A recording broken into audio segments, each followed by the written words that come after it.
best win of your career so far? Joao, est-ce que c'est la plus belle victoire de votre carrière aujourd'hui? C'est vraiment une victoire spéciale en tout cas. Comment vous avez fait?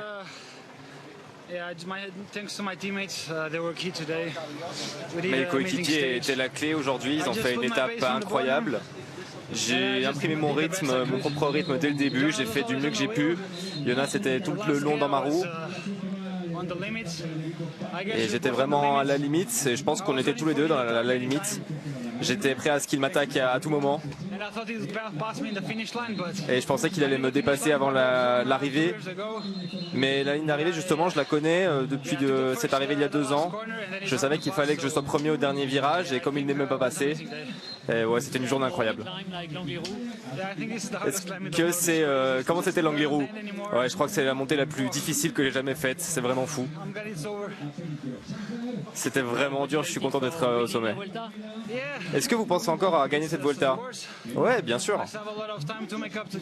Il y a encore beaucoup de temps pour rattraper Jonas, mais il a l'air vraiment phénoménal. Ça va être difficile, mais on va jamais abandonner. Jonas, parlez-nous de votre performance, de votre bataille avec Joao. Comment ça s'est passé de votre point de vue? Ouais, je pense que d'abord, toute la journée a été très difficile. Je trouve que mes coéquipiers ont fait un super travail. Ils ont roulé toute la journée avec 2 coureurs. On a gardé le reste de l'équipe On a gardé 25 coureurs à un écart très réduit. C'est vraiment un travail impressionnant et je veux remercier mes coéquipiers pour ça. Je pense à ma famille aussi aujourd'hui. Dans la dernière montée, Joao était très fort et il mérite la victoire. Joao, est-ce que c'est parce qu'il a pris le relais toute la montée que vous n'avez pas voulu lui faire le sprint? Ou si vous aviez pu, vous l'auriez fait? Non, je pense que si j'avais pu, je l'aurais fait, le sprint. Mais pour être honnête, je ne me sentais pas vraiment au mieux à ce moment-là. Joao était à l'avant et j'ai pas vraiment vu le moment où je pouvais le passer ou essayer de le passer. Il y a beaucoup de virages dans un des kilomètres et c'est un peu compliqué. Vous êtes en main rouge avec une avance assez confortable. Il y a des étapes très importantes qui arrivent. Comment vous vous sentez par rapport à l'étape de demain? Est-ce que vous en avez peur peut-être avec le scénario d'aujourd'hui? Non, j'en ai pas peur. L'équipe m'a donné beaucoup de confiance aujourd'hui. Si on veut rouler pour l'étape, on peut rouler pour l'étape. Tout le monde a fait un super job. Moi aussi, je trouve que je suis en bonne forme. Je crois en moi. Et demain est un nouveau jour.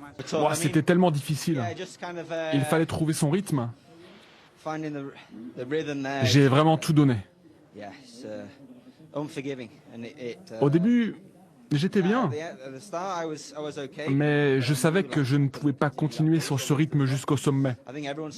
Tout le monde a ralenti. Je pense que j'ai perdu environ 1 minute 20. J'ai juste essayé de trouver mon rythme, mais il n'est pas vraiment venu, je me suis simplement battu. Je pense que c'est l'ascension la plus difficile que j'ai jamais faite. Les pourcentages sont vraiment fous. Ça semble interminable. C'était les kilomètres les plus longs de ma vie. Et le rythme imprimé par UAE dès la seconde ascension était très élevé. Tout le monde souffrait.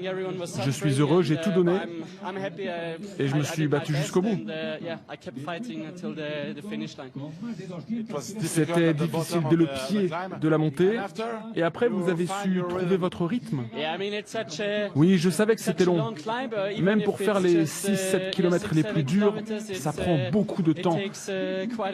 Donc j'y suis allé à mon rythme, en oubliant les autres. J'ai juste fait un chrono individuel.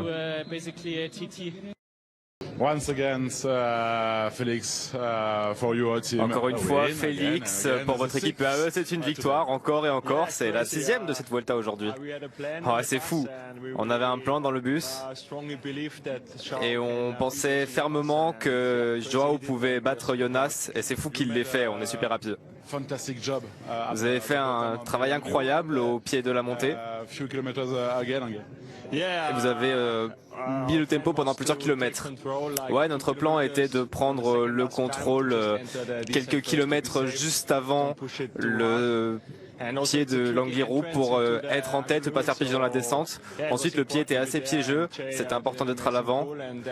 Ivo Oliveira a fait un super relais au début, Jevine aussi. Après, ça a été à mon tour. Et j'étais content de voir qu'il y avait plus grand monde dans ma roue quand je me suis écarté. Et Joao a parfaitement fini le travail. Parlez-moi un peu de l'Angliru, c'est un enfer. Ouais, c'est la deuxième fois que je le fais, la dernière fois c'était en 2020. Et ouais, j'ai l'impression que c'est devenu encore plus pentu depuis. C'est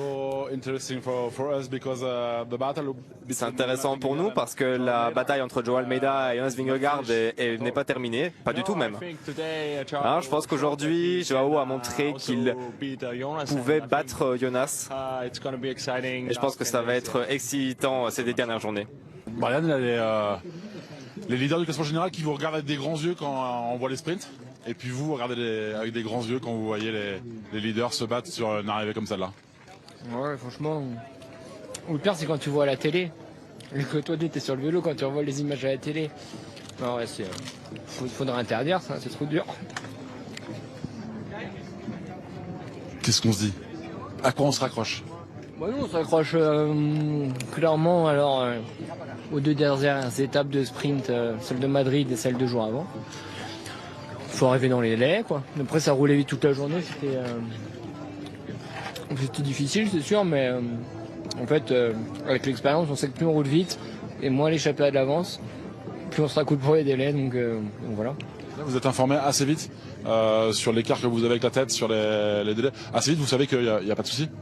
Ouais, en gros, quand on a l'expérience, j'attends pas sur les directeurs sportifs, je fais mes calculs avant le départ. Et là, au vu de la moyenne, je savais qu'on allait avoir j'avais calculé un gros plus de 55 minutes et c'était 1 heure, quelque chose comme ça. Donc voilà. 55 minutes en 50 km, faut quand même exagérer, quoi. J'ai appris que vous avez interdit votre fiston à manger des bonbons. Tu me vois à la télé. Non, en plus ils ont droit, on n'est pas trop sévère là-dessus, mais non, c'est sûr que s'il me voit faire, il va faire pareil. Nicolas, vous voulez ouvrir la route et vous l'avez bien ouvert pendant longtemps même. C'est vous qui avez attaqué avec Bob Jungels l'Angliru. Racontez-nous comment vous avez vécu.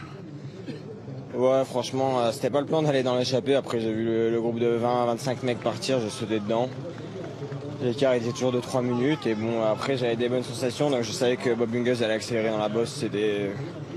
Je l'avais en tête et ensuite j'avais des bonnes jambes, donc on est parti d'abord à 5, puis à 4, puis à 3, puis à 2. Et puis au pied de l'Angliru, il y a les manifestations qui nous bloquent un peu, on perd à quelques secondes, mais bon, après c'était perdu d'avance avec 3 minutes, quelque chose comme ça au pied, ou 2 minutes 30.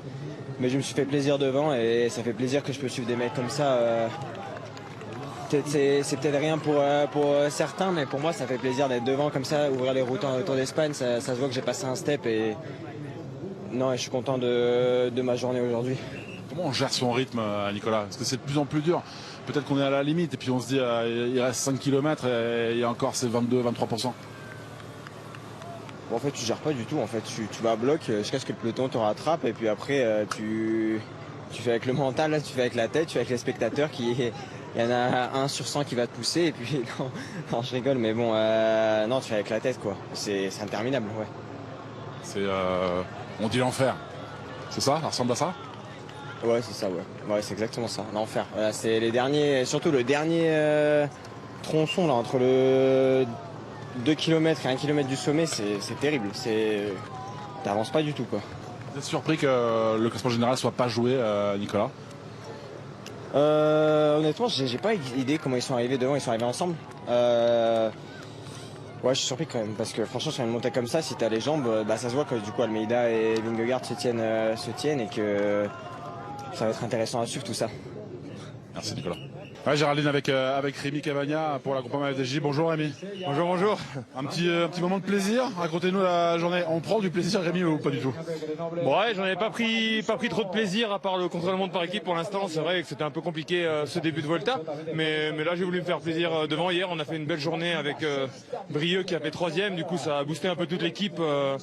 pour attaquer quoi. Et aujourd'hui c'est ce qu'on a fait avec moi, Clément et moi. Et moi j'ai roulé vraiment un peu pour Clément pour essayer de prendre un peu plus d'écart parce que c'était un peu juste quoi. Mais au final on savait que ça allait être difficile. Je connaissais les ascensions et je sais que c'est pas de la rigolade quoi. Au pied de l'Angliru, Rémi, c'est comment quand on voit le Meunier qui nous attend? Non mais le pied plutôt ça va jusqu'à 5-6 km et après ça montre terrible, c'est des rampes à 13-14% et puis après on voit au sommet il y a 1 km à quasiment 20%, donc c'est vrai que c'est super dur mais bon c'est du plaisir, il y a des fans mais c'est vrai que c'est une des ascensions les plus difficiles que j'ai faites et elle fait mal aux jambes celle-ci. À quoi on pense Rémi? On arrive à se concentrer ou on arrive un peu à s'évader, je sais pas. Ouais, j'essaie de regarder les gens un peu pour leur faire des petits clins d'œil pour qu'ils me poussent un petit peu quoi, mais c'est vrai qu'on essaie de penser aussi que c'est la fin après. Ouais, il faut prendre son mal en patience et voilà, ça fait plus mal au bras qu'aux jambes, mais bon, c'est un plaisir. C'était ma deuxième fois, donc voilà, du plaisir. On l'a déjà beaucoup dit sur votre équipe, c'est déjà une Vuelta réussie quoi qu'il arrive. On vous attend la semaine prochaine, Rémi. Vous savez ça? Oui, c'est sûr. J'ai envie de montrer que voilà quoi, j'ai repris un peu ce niveau qui me manquait et surtout dans le contre-la-montre quoi, ça va être un de mes objectifs. Mais bon, après il y a encore des étapes aussi, on va voir. Mais en tout cas, on a envie d'attaquer tous les jours et d'être à l'offensive pour essayer de faire de beaux résultats parce que c'est pas fini et je pense au contre-la-montre. En tout cas, on a 2 belles cartes dans l'équipe pour faire bien, donc on va jouer.